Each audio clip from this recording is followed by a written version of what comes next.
Anders, har du... Filmer du? Ja. Det er godt. Se, nu tager jeg. Og siger, ja, der er ild i en gryde hjemme i mit køkken.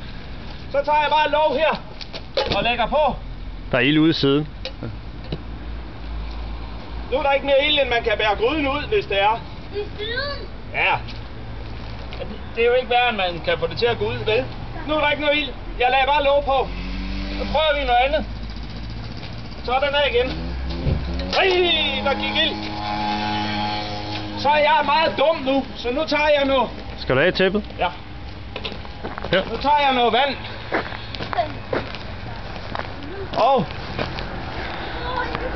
nu vil jeg godt lige være lidt i lag her. Skal jeg hjælpe dig? Og så hvis man siger, nu er jeg meget dum, nu tager jeg noget vand. Og så hælder jeg vand på.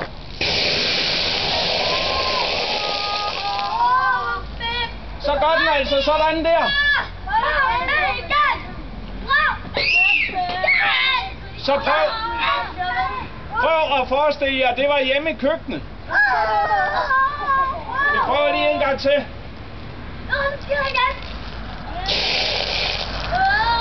Sådan.